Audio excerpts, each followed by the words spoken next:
I want to welcome you back to the D-Lo Show. I am your host, Ryan D-Lo Delosier. Today we're going to take a look at 4 cases that I found that are pretty recent and just kind of go through what these cases are. So one of the cases involves a 26-year-old woman who was found in she's from Yakima County, but she was found in the city of Sprague, which is near Spokane. It's near Eastern Washington University, actually. And then there's a man who was sentenced to prison for a rape that happened at the Arboretum. I also want to look at a case of a Yakima man who was charged with shooting and wounding a woman in Yakima. And then finally, I want to take a look at a case here of a Yakima man who was arrested on suspicion of helping a homicide suspect be able to get out of the scene right there. So we're going to go through those. We'll start with the first one right here. So this first case comes to us from actually all of these come to us from the Yakima Herald.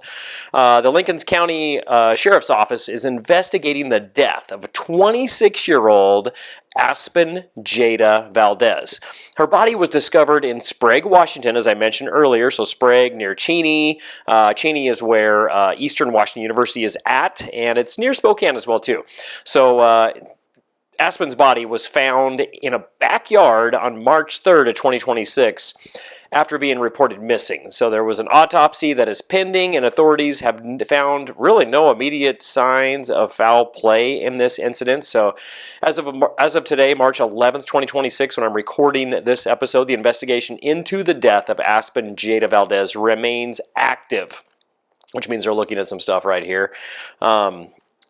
Things that are going on with this. So the time of discovery, a resident in Sprague wound up calling dispatch at approximately 10:05 a.m. on Tuesday, March 3rd, to report finding a deceased person in his backyard. The homeowner, whose name is Ray Smallwood, he stated that his nephew had walked through the same backyard the day before and did not see anything, suggesting the body may have been there for less than 24 hours before discovery. Smallwood noted that she appeared to have been wandering around in a stupor or potentially running from someone. There was a missing persons report as well that goes along with this. So the body was discovered just hours after the Lincoln County Sheriff's Office, so LCSO, had officially released the missing persons report for Valdez. There is a response going on as well too. So the LCSO requested a forensic team from Washington State Patrol to help process the scene in the backyard to see if there's any evidence here and reason as to why she died. And then when she was last seen, here's what happened: is they were driving home from Spokane, and she just decided that she wanted to get out of the car. So Aspen Jada just decided that she didn't want to ride anymore, and she was going to walk back to Spokane. So when she was last seen, when she exited the vehicle on State Route 23, Valdez was reportedly wearing a green zip-up shirt, a hoodie with white bows on the sleeves, blue jeans, and pink shoes, and she was carrying her purse and a cell phone. As we're continuing on with this also, the Lincoln County coroner took initial custody of the body. The Spokane County medical examiner was tasked with performing the autopsy to determine the official cause and manner of death. Authorities have stated there are currently no safety concerns for residents of Sprague or the surrounding area. The family has declined to make any further public statements until the autopsy results are finalized. So again, the county medical examiner has conducted the autopsy, but the official cause and manner of death of Aspen Jada Valdez have not been determined yet. We're just waiting on those results of a physical. The physical examination is complete. Authorities are we're waiting for those toxicology reports as well too to see what could have led to it. Those take a little bit longer. There's no initial evidence of violence. A homeowner who discovered Valdez noted there was just no obvious signs of trauma or traumatic injury, such as a shooting or a stabbing that went along with this as well too. Just a dead body in his yard. The Lincoln County Sheriff's Office continues to treat this as an active death investigation while they wait for the medical examiner's final report. And then the detectives are still actively seeking any security or doorbell camera footage. So if you live in that Sprague area or somewhere off of that route, I think it was Route 23 I had mentioned earlier. Yeah, State Route 23 near Sprague. If you have any security or doorbell camera footage, you could share that with Lincoln County Sheriff's Office, LCSO. and they want to know if any residents from Sprague have captured any of her movements between February 26th and March 3rd. So February 26th is when she stepped out of the vehicle, and then the March 3rd is when she showed up in the backyard deceased. The investigators, again, looking for that footage. We're looking for business owners, residents within the State Route 23, in the town of Sprague.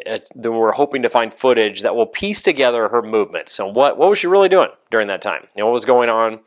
And how did she end up in the backyard where she was discovered? The key witness, the only key witness, the homeowner, Ray Smallwood, who found Valdez in his backyard, reported that his nephew had walked through, like I'd mentioned earlier, the same backyard the day before and did not see her. So I don't know how big this backyard is, but, probably just stumbled in, happened to be at that moment right there. And there's been no confirmed public sightings of Valdez during the 5 days she was missing. The LCSO is still vetting several unconfirmed tips from Sprague and Ritzville areas. So Ritzville's close to that, too, if you're in that area as well, too. There's no safety risk. Foul play has been ruled out as well. So just some things right here. Again, the cause of death on this one remains pending, and that's that particular story. So pretty sad story. As they're going through, the family at this time is just holding out on making any public comments, and they are seeking answers to what's going on, but they're not really coming out publicly to say much about that case. So that is the first case I wanted to cover right there. Again, that is the Lincoln County authorities are investigating the death of 26-year-old Yakima County woman. So she was from Yakima County, Aspen Jada Valdez, 26 years old, and so sad story right there. The next one I want to cover is a man who was sentenced to prison in the Yakima Arboretum rape. So in this article right here, a transient man could spend the rest of his life in prison for raping a woman at the Yakima Arboretum in 2023. During a March 4th hearing, Yakima County Superior Court Judge Shane Silverthorne sentenced Mark Lee Tongate to no less than 9 years and 3 months in prison with a maximum sentence of life. Tongate, 21, pleaded guilty in January to second-degree rape in connection with the December 29th, 2023 incident at the Arboretum along the Yakima Greenway, and in return for his plea, prosecutors dropped charges of first-degree rape and felony harassment, as well as an unrelated charge of failing to register as a sex offender, a recommendation of indeterminate sentence of 111 months to life, and then under the terms of his sentence, Tongate will have to serve at least 111 months minus the time he's already spent in the Yakima County Jail prior to his sentencing before the State Intermediate Sentencing Review Board can decide if he should be released. If or when he is released, Tongate will be required to be on a community custody and register as a sex offender for the rest of his life, according to court documents. And along with the sentence, Silverthorne barred Tongate from having any contact with the victim for the next 20 years. The woman went to Multi-Care Memorial Hospital on December 31st, 2023, and said she had been raped at the Arboretum 2 days earlier. During the struggle, she said the man choked her, told her to shut up, and raped her. He also told the woman that he would kill her if she told anyone about the attack, the affidavit said. Her rape kit was sent to the Washington State Patrol's crime lab, which identified Tongate as a suspect through DNA analysis, the affidavit said. Tongate has prior felony convictions for first-degree child rape and failing to register as a sex offender, as well as a misdemeanor conviction for failing to register and a felony warrant for failing to register as a sex offender. Tongate failed to register after he was released from the Airway Heights Correction Facility a month before the attack. This is just wonderful. He was classified as a level 1 offender according to a probable cause affidavit, meaning he was considered low risk for reoffending. Well, they were kind of wrong on that one. Deputy Yakima County Prosecutor Attorney Matthew Mills said Tongate took responsibility relatively quickly for his actions, but it was a matter of working out an appropriate plea agreement. Tongate's minimum sentence represents the low end of the state sentencing range for Tongate's record and his crime. The woman was aware of the plea agreement, Mills said, and is trying to put the incident behind her. Aaron Dallin, Tongate's attorney, also concurred with the recommended sentence. Tongate has been on his own since he was 13 and has struggled with addiction and homelessness, Dallin said. It is my sincere hope for Mr. Tongate that he can take advantage of any services available to him while he is serving the sentence, Dallin said. When given the chance to speak on his behalf, Tongate said, I got nothing. I got nothing. Yep, that's an intelligent response right there. So, anyways, Mark Lee Tongate is a 21-year-old transient with prior convictions for rape, child rape, and failure to register as a sex offender. Was sentenced to 111 months, as I mentioned earlier, from the Yakima Herald article, to life for raping a woman at the Yakima Arboretum on December of 2023. You know, you just go to hang out at the Arboretum, a nice, fancy place, and then some transient comes up and chokes you. And yeah, this is... it's horrible, and a guy who had only been out for a month, so this one is pretty bad. The DNA kit, 2 days later after she goes in and has a rape kit taken, so they identify Tongate as the attacker. Yep. So yeah, this one's horrible.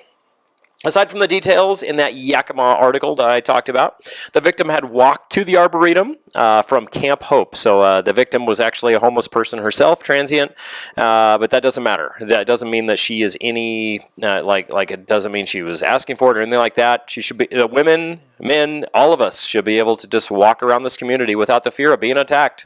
Okay, we don't victim shame. It's not their fault. People, the perpetrator should be the one to blame. So take all of that blame that you might have for her being homeless and whatever her backstory is, and you can take that somewhere else, because she is the victim here, and she got taken advantage of. And I'm just grateful that she was able to go, even though it took a couple days, able to go in, and I'm just grateful that they were able to trace it back to Tongate and get this guy off the streets, because he does not seem like a great human being. So maybe he'll be rehabilitated in the next rest between now and the time he dies. So anyway, she first reported the incident to an officer while in the hospital on December 31st of 2023. So she was raped on December 29th, 2 days earlier, where she provided a description that matched Tongate.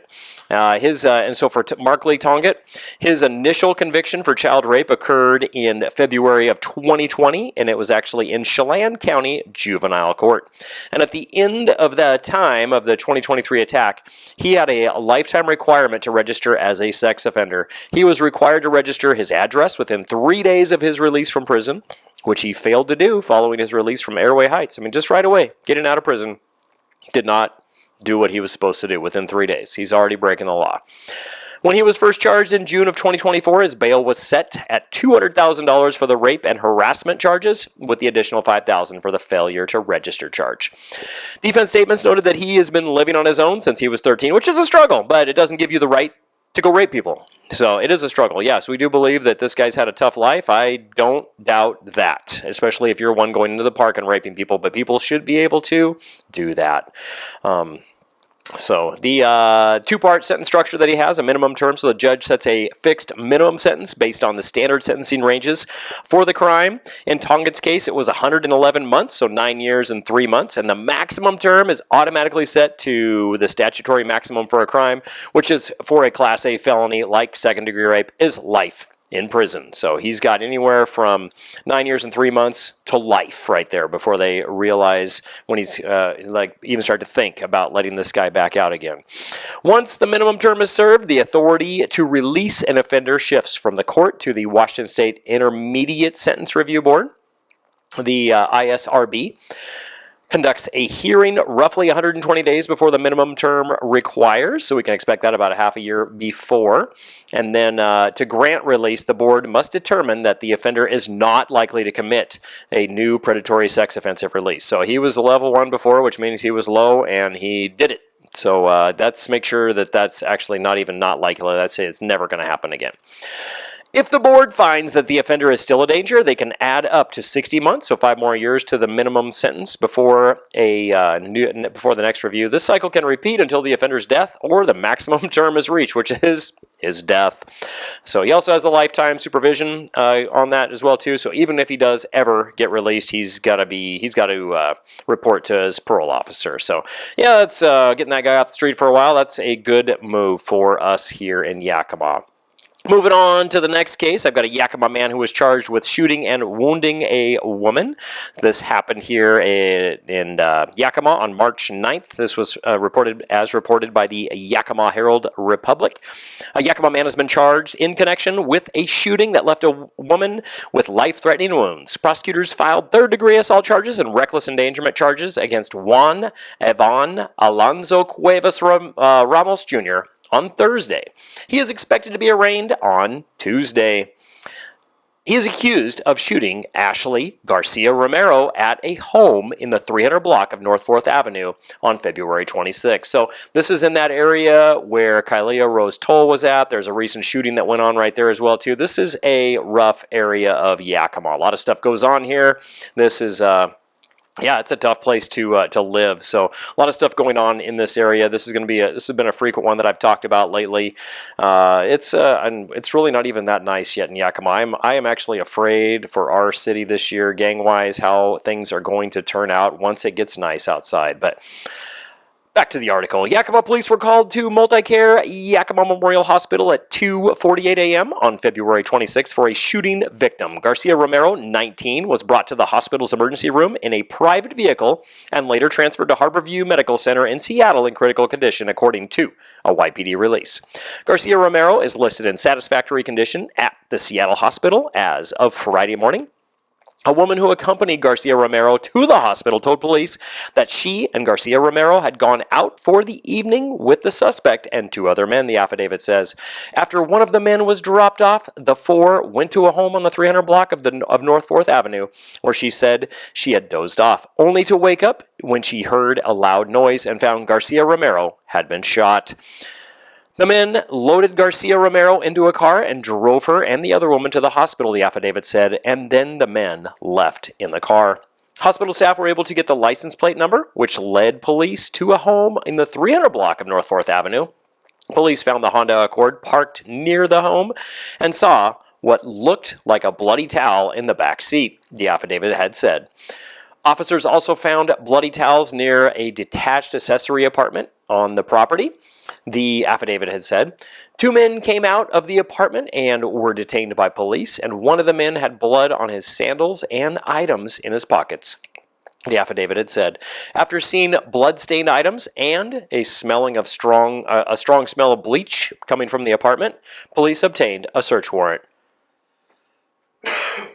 While detectives were carrying out the warrant, a family member of Garcia Romero told police someone called him and identified Cuevas Ramos as the shooter, and that the woman at the hospital did not share all the details of the shooting with police, the affidavit said. When questioned again, the woman told police Cuevas Ramos was waving a semi-automatic pistol around, and while standing behind Garcia Romero, the gun had gone off and hit her, the affidavit said. She said Cuevas Ramos frantically declared his love for Garcia Romero and said he didn't mean to shoot her before they took her to the hospital. He is being held in Yakima County in Yakima County Jail in lieu of $500,000 bail. So there is that article right there. So as of March 11th today, 2026, when I'm recording this, Ashley Romero Garcia is in satisfactory condition at Harborview Medical Center in Seattle. She was previously in critical condition after suffering life-threatening wounds on February 26. Juan Ivan Alonzo Cuevas Ramos Jr. faces the following potential penalties if convicted. So if convicted, it could be third-degree assault, which is a Class C felony, imprisonment for up to 5 years, fines of up to $10,000, and for a first-time offender with an offender score of 0, the typical sentencing range is 1 to 3 months. Sorry about that. Up to 364 days in jail. It could be imprisonment, fines of $5,000. There is a deadly weapons enhancement on this because a firearm was involved. A mandatory 6-month enhancement would be added to the end of any standard range sentence for Class C felony. Cuevas Ramos is expected to be arraigned. Was expected to be arraigned on Tuesday, March 10th, 2026. He remains in Yakima County Jail with a bail set at $50,000. His public defender argued the shooting was accidental and requested lower bail, which is $20,000 due to the suspect's limited criminal history. So that is that story for us right there about that particular individual. Let's go to our last one here. So a Yakima man was arrested on suspicion of helping homicide suspect leave the scene. This is from Yakima Herald-Republic. This is another murder Happened in a similar area, North 5th Avenue this time, that left a, I'm going to read this right here. So Yakima man arrested on suspicion of helping homicide suspect leave the scene. This posted on March 10th in the Yakima Herald-Republic. Yakima police have made an arrest in the North 5th Avenue shooting that left a Toppenish teen dead and wounded 2 other teens. A 19-year-old Yakima man was arrested on suspicion of first-degree rendering criminal assistance in the February 22nd shooting. During a Friday preliminary appearance hearing, Yakima County Superior Judge James Elliott set bail at $15,000. The Yakima Herald-Republic typically does not identify defendants prior to criminal charges being filed. New details about the shooting have emerged in the probable cause affidavit filed by the police in the case. Yakima police officers responding to a call about a shooting in the 400 block of North 5th Avenue around 3:15 a.m. on February 22nd found a 16-year-old Toppenish boy in the living room with a gunshot wound to the head, according to the affidavit. I just want to point out that many of these articles that we're reading right now, they're happening between 2 and 5 a.m. What are you doing during that time? 2 and 5 a.m. What are you doing? Usually it's not good. Okay, back to the article. That teen was taken into multi-care Yakima Memorial Hospital before being transferred to Seattle Hospital, where his family said in a GoFundMe post that he is in critical condition. Police found Jesus Rangel Mangion, 16 years old, on the kitchen floor with multiple gunshot wounds to his torso. YPD officers attempted first aid, but he died at the scene. His death was the first homicide in Yakima this year. Officers also found spent shell casings, bullet fragments, and slugs around the inside of the house, along with beer and alcohol containers, the affidavit had said. Witnesses in the house reported hearing arguments, followed by gunshots, and everyone scattered. One witness said there was a person causing problems at the party, the affidavit said, and that person had argued with the 2 victims just before the shooting started. Police found a silver-colored AR-style rifle and firearm paraphernalia on property next to the house where the shooting occurred, the affidavit said. A witness said a woman in the house had handed him a rifle and told him to get rid of it. An adult who lived at the house said she was awakened by the gunshots and found one person on the floor. She also realized that her 17-year-old niece had been shot in the arm and drove her to the hospital before police arrived, the affidavit said. A witness who was with the Toppenish victim said they had arrived at the house and they got into an argument in the house's back bedroom with a group who believed were from Yakima, the affidavit said. During the argument, gang affiliations were brought up. The groups left the bedroom and resumed the argument in the kitchen, where the witness saw someone shoot at the injured teen, the affidavit said. He was able to pick out the shooter from a photo montage. Witnesses identified 19-year-old suspect as one of the Yakima group that was engaged in the argument and described his vehicle. Security videos obtained by Yakima police showed the suspect and the person believed to be the shooter running from the house after shots were fired, and the 2 of them stopped to pick up something before running to the suspect's car and driving off, the affidavit had said. Other video showed the group getting out of the car before the shooting and then returning to it afterward, and police used the flock camera system to link the vehicle to the suspect, the affidavit said. Now, I know we hear some things. Lately, there's been a lot about these flock cameras and about how bad they are for our safety and our security and stuff, but I'm also hearing a lot of this right here, where they're catching and getting these people off the streets, and I would feel like we know what's going on and getting at least some of these people figured out as to who they are so we can trace this around. Police arrested the suspect at his workplace in Sela on Thursday, accusing him of transporting the shooter from the crime scene, knowing that the shooter was involved. At Friday's preliminary appearance hearing in Yakima County Jail's basement courtroom, defense attorney Etoy Alford argued that police lacked probable cause to arrest the suspect. Rendering criminal assistance requires prosecutors to prove that someone intentionally helped someone evade arrest or cover up a crime, an element Alford said was not proven in the affidavit. This is a pretty thin case, is what Alford said. Deputy Yakima County Prosecuting Attorney William Splon said that the standard for establishing probable cause, a reasonable likelihood that someone has committed a crime, is lower than what is required for a criminal conviction, proof beyond reasonable doubt. He said that the question of the suspect's intent was one of the facts that would be established during the trial phase of the case. Elliott, over Alford's objection, found that there was probable cause to arrest Elliott also rejected Alford's argument to release the suspect on his own recognizance based on the serious nature of the crime. However, he did not go as far as the $20,000 that Splon had requested. Detectives are asking anyone with information on the case to contact Yakima Police at 509-575-6200. Tips may also be left with the Yakima County Crime Stoppers anonymously. Their phone number is 800-222-8477, or you can also go online at https://yhne.ws/Crime Stoppers. So just go search Crime Stoppers. Find it out. If you know this stuff, you should be saying stuff. So help us out. Get these shooters off the street. Let's take our city back. Let's go. I know that it happened afterwards too, where they do a moment of blessing at these areas as well too, and they go to them. And basically the idea is to take these cities, take these areas, these neighborhoods, this neighborhood right here especially, needs to be taken back from the violence that's going on right there. People live there, kids grow there, families are living there and going about their lives. They need to not be fearful of people coming up and shooting them. And again, this happens at 2 to 5 a.m. I know I said we don't victim shame right here, but then at 2 to 5 a.m., what are you doing? We really should be able to walk around and do stuff at 2 to 5 a.m. We should be able to in this town, but a lot of times it's not safe. People that are out during that time, for the most part, I've been out at 2 to 5 a.m. before too and not causing problems, but a lot of times I'm coming back from a trip or I'm, just things like that. I'm usually not out causing problems. So usually, yeah, anyways. To recap this, as a 19-year-old Yakima man was arrested on suspicion of rendering criminal assistance following the February 22nd, 2026 fatal shooting on North 5th Avenue that left one teen dead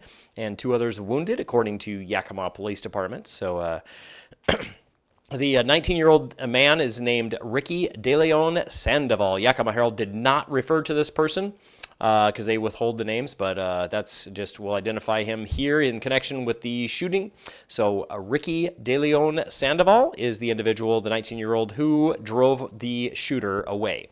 He's charged with first-degree rendering of criminal assistance. Sandoval is accused of driving the shooter and 2 other juveniles to the party, and then later transporting the shooter away from the scene despite knowing they were involved in the shooting. And he was arrested at his workplace in Sela on Thursday, March 5th, 2026, and during a preliminary hearing on March 6th, Judge James Elliott did set his bail at $15,000, and he has another arraignment scheduled. It was actually today, so we'll see what came of that later, and I'll get back to you today, March 11th, 2026. So we'll see how things come out of that. So this is regarding the fatal shooting of Jesus Rangelman-Manguion. It came after a verbal dispute at a house party between groups from the Lower Valley and Yakima centered on gang-related discussions and boasting. The confrontation, which began in a bedroom and then moved to the kitchen, was fueled by an individual causing problems among the attendees. For more details as well too, there's a lot of stuff that goes along with this as well. And I will probably be getting more back to you. There were witnesses at the party that reported a specific individual was causing problems at the house party and engaged in an argument with 2 male victims shortly before the shooting began. One witness who was with the victims from Toppenish was able to pick out the shooter from a photo montage, so it looks like we are able to at least have witnesses who are pointing the finger at the individual who did this. So that's good to know. And getting one guy in jail, we'll see how things go from here. So Ricky DeLeon Sandoval, again, is not the suspected shooter, but he's with the acquaintances right there. So he admitted to police during the interview that he drove his friends away from the scene after the shooting occurred. And so we'll see where this goes as we carry on. Again, that's a pretty rough neighborhood in this city. So hopefully we can get things figured out right there and get this neighborhood cleaned up. So I want to thank you for listening to the D-Lo Show. I just wanted to cover a little bit of everything podcast today, covering 4 cases that are going on here in Yakima, either just completed or just getting started, and all the aspects in between. Once again, if you like what you're hearing, yeah, go ahead, like, subscribe, follow. Check me out on the socials. I'm on Facegram. I'm on Instagram. I'm on YouTube. Like, these get posted to YouTube as well, too. The RSS feed that goes along with uploading podcasts is great. So you can check things out there as well, and we'll go from there. So I hope you're having an awesome day, and take care of yourself.